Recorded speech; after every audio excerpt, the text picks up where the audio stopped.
వీక్షకులందరికీ నమస్కారం.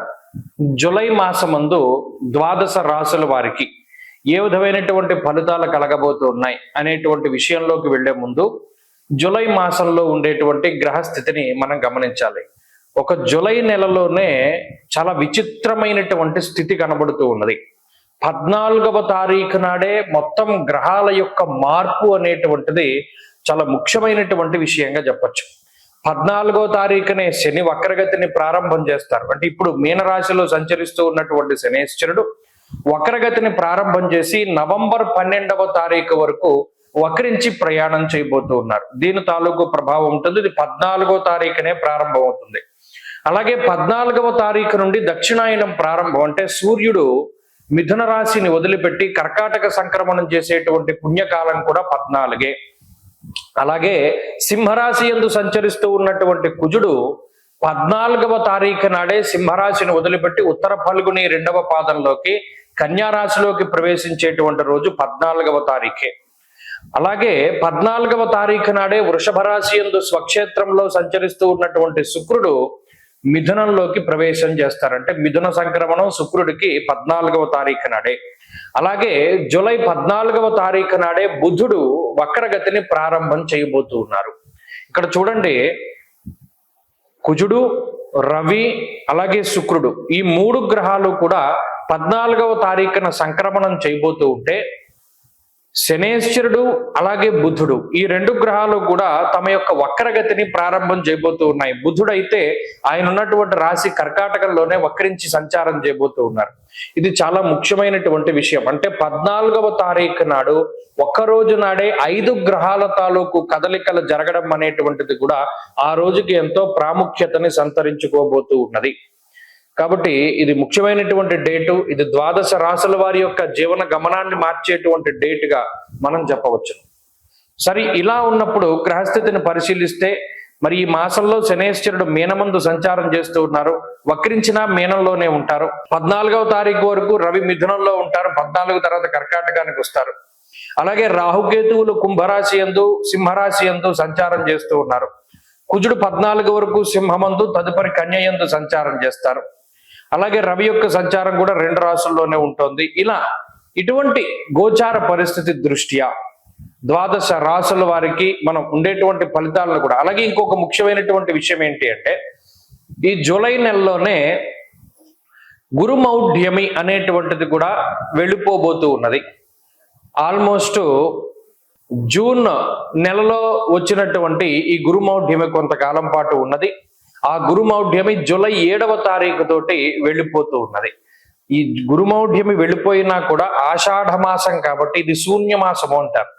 ఈ శూన్యమాసంలో ఏ విధమైనటువంటి శుభ కార్యక్రమాలు చేయకూడదు. అంటే వివాహాది ఉపనయనాది క్రతువులు, శంకుస్థాపనలు అంటే గృహారంభాలు, గృహప్రవేశాలు ఇలాంటివి కూడా చేయకూడదు.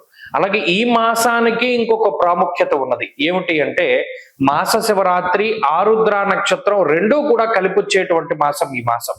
కాబట్టి ఆ ఆరుద్ర మాస శివరాత్రి మరి 2 శివ సంబంధమైనటువంటివే కాబట్టి దాన్ని పురస్కరించడం కూడా మన భవిష్యదర్శిని సంస్థ ఆధ్వర్యంలో 3 రోజుల పాటు మహారుద్ర యాగాన్ని పాలకొల్లులో నిర్వహించబోతూ ఉన్నాం.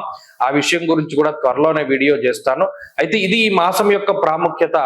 అలాగే ద్వాదశ రాశుల వారికి కూడా ఈ మాసంలో ఏ విధమైనటువంటి ఫలితాలు కలగబోతున్నాయో కూడా మనం ఇప్పుడు తెలుసుకుందాం. మకర రాశి వారికి జూలై నెలలో ఉండేటువంటి గ్రహస్థితిని గమనిస్తే అష్టమ కుజుని యొక్క దోషం తొలగిపోతూ ఉన్నది. ఇది చాలా గొప్ప విషయంగా చెప్పవచ్చు. ఈ కుజాష్టమం తొలగిపోవడం ద్వారా చాలా మంచి జరుగుతుంది. అలాగే శనేశ్వరుడు వక్రించి సంచరించబోతూ ఉన్నారు. ఇది కొంత మనం గుర్తుపెట్టుకోవాల్సినటువంటి విషయం. 2వ స్థానమందు రాహు యోగిస్తున్నారు. శుక్రుడి బలం ఉంది. బుధుడు వక్రించి కొంత ఉపకారిగా ఉండబోతూ ఉన్నారు. అలాగే రవి బలం తగ్గుతూ ఉన్నది. కాబట్టి ఇక్కడ ప్రధానంగా ఈ మాసంలో అంత ఇబ్బందికరమైన పరిస్థితులు లేవు. అలానే అంత మంచి అంటే మనకి ఏదైనా పెద్దగా అనుకూలిస్తుంది, మెరాకిల్స్ జరుగుతాయి అన్నది లేదు. శని వక్రించడం అన్నది ఒకంత మంచి ఒకంత చెడు, 2 మిశ్రమంగానే ఉన్నాయి. ఏలినాటి శని మళ్ళీ వస్తుందని కాదు, ఎందుకంటే శని మరలా 2వ స్థానానికి రావడం లేదు. ఇది తృతీయమందు వక్రించినటువంటి శని కిందే చూడాలి. తప్పితే మళ్ళా ఏలినాటి శని వస్తుంది, ఎందుకంటే ఆయన రాశి మారట్లేదు. కాబట్టి కొంతకాలం వక్రించబోతూ ఉన్నారు. అది కొన్ని విషయాలకు ఉపయుక్తంగా ఉంటుంది, కొన్ని విషయాలకు కాదు. ఈ రాశి వారికి ప్రత్యేకించి ఆరోగ్యపరమైనటువంటి సమస్యల నుండి బయటపడేస్తుంది శని వక్రగతి.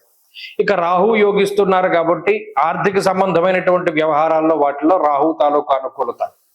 అలాగే రవి బలం 14వ తారీఖు వరకు ఉంటుంది. ఇక్కడ ఇంకొక గొప్ప విషయం ఏంటి అంటే, అసలు గ్రహాలు అనుకూలించినా అనుకూలించకపోయినా మనల్ని ఇబ్బంది పెట్టే స్థితి నుండి బయటికి వెళ్ళిపోతే వచ్చే ప్రశాంతత చాలా ఎక్కువ. అష్టమ కుజుడి యొక్క దోషం పోవడం అనేటువంటిది గొప్ప రిలీఫ్. జూన్ నెల 7వ తారీఖు దగ్గర నుండి కుజాష్టమం అనేటువంటి దాని ద్వారా అటు ఆర్థిక సమస్యలు, ఆరోగ్య సమస్యలు, మానసికమైనటువంటి సమస్యలతోటి మకర రాశి వారు బాధపడుతూ ఉన్నారు. ఇప్పుడు ఆ దోషం తొలగిపోవడం ద్వారా కూడా కొంత మానసిక ప్రశాంతత, కొంత వెసులుబాటు లభిస్తూ ఉంటుంది. ఇది గొప్ప విషయంగా చెప్పచ్చు. ఇకపోతే ఈ రవి యొక్క బలం ఉన్నన్ని నాళ్ళు కూడా షష్ఠైరవవు సుసౌఖ్యాదిన్, సౌఖ్యవంతమైన రోజులు ఉంటాయి.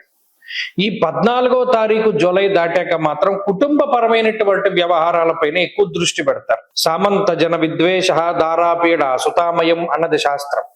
సప్తమంలోకి వచ్చేటువంటి రవిగ్రహం వల్ల కుటుంబ సభ్యుల ఆరోగ్య పరిస్థితులు లేదా కుటుంబ సభ్యులకు ఉండేటువంటి పరిస్థితులు వీటిపైన ఎక్కువ ఫోకస్ ఉంటుంది. కాన్సన్ట్రేషన్ ఉండదు. మిగతా వాటి మీద వృత్తిపరంగా వాటి పరంగా ఎక్కువ ఆలోచించలేకపోతాం. ఆ విషయాలు ఒకటి మనసులో దృష్టిలో పెట్టుకోవాలి. అది మినహాయించి ఈ మాసంలో పెద్దగా చెడు జరిగేటువంటిది ఏమీ లేదు. ఎక్కువ మానసికమైనటువంటి ఆలోచనలతోటే సతమతం అవుతూ ఉంటారు తప్పితే మిగతా విషయాలు ఏవి కూడా ఈ రాశి వారిని ఇబ్బంది పెట్టవు. మరి ఈ మానసిక సమస్యలను అధిగమించడానికో ప్రతినిత్యము కూడా చంద్రశేఖరాష్టకాన్ని పారాయణం చేయడము, ఆరుద్ర నక్షత్రం వచ్చినటువంటి రోజున విశేషించి ఈశ్వరాభిషేకం చేయించుకోవడము, రుద్రకవచాన్ని పఠిస్తూ ఉండడం కూడా చెప్పదగినటువంటి సూచన. స్వస్తి.